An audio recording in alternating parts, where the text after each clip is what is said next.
സ്വാഗതം. തൊഴിലുറപ്പ് പദ്ധതി അട്ടിമറിച്ച് കേന്ദ്ര സർക്കാർ സാധാരണക്കാരെ വഴിയാധാരമാക്കിയതായി എം എം മണി MLA. NREG വർക്കേഴ്സ് യൂണിയൻ ജില്ലാ കമ്മിറ്റി കട്ടപ്പന ഹെഡ് പോസ്റ്റ് ഓഫീസിലേക്ക് നടത്തിയ മാർച്ചും ധർണയും ഉദ്ഘാടനം ചെയ്ത് സംസാരിക്കുകയായിരുന്നു അദ്ദേഹം. ഇടുക്കി ലൈവ് വാർത്തകൾ നിങ്ങൾക്കായി അവതരിപ്പിക്കുന്നത്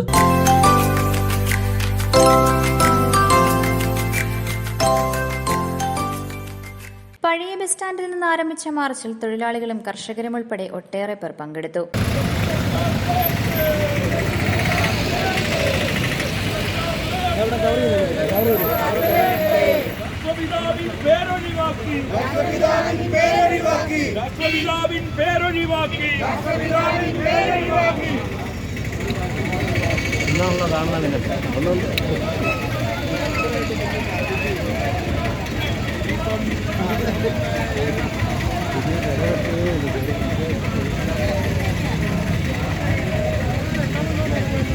ഒന്നാം UPA സർക്കാരിന്റെ കാലത്ത് ഇടതുപക്ഷത്തിന്റെ പിന്തുണയോടെ നടപ്പാക്കിയ തൊഴിലുറപ്പ് പദ്ധതി കോടിക്കണക്കിന് കുടുംബങ്ങളുടെ വരുമാന മാർഗമായിരുന്നു.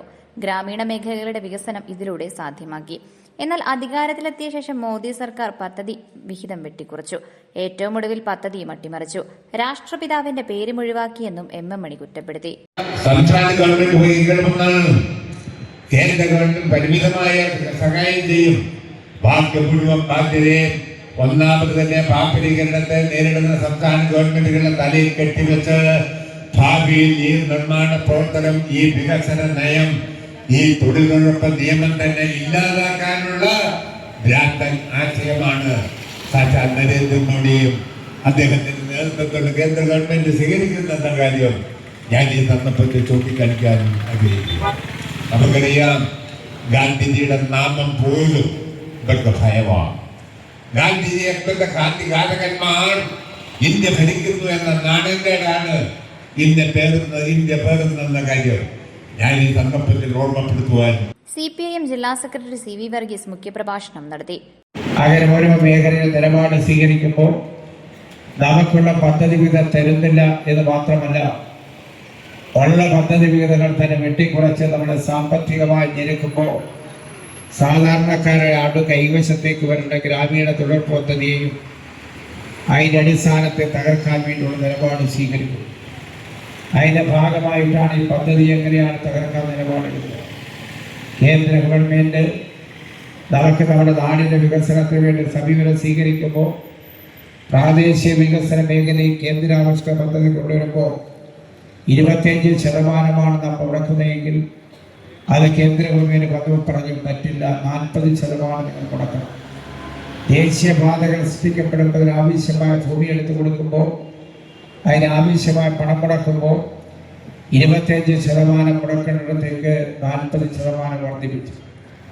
നമുക്ക് തരേണ്ട പദ്ധതി വിഹിതമായി തരേണ്ട 70,000 കോടി രൂപ തരാൻ നിലപാട് സ്വീകരിക്കാതിരിക്കുമ്പോഴാണ് ഗ്രാമീണ തൊഴിലുറപ്പിന്റെ ഭാഗമായി ഏതാണ്ട് 7,000 കോടി രൂപ സംസ്ഥാന ഗവൺമെന്റ് തലയിലേക്ക് കെട്ടിവെച്ച് ഈ പദ്ധതി തകർക്കാൻ വേണ്ടി നിലപാടെടുക്കും.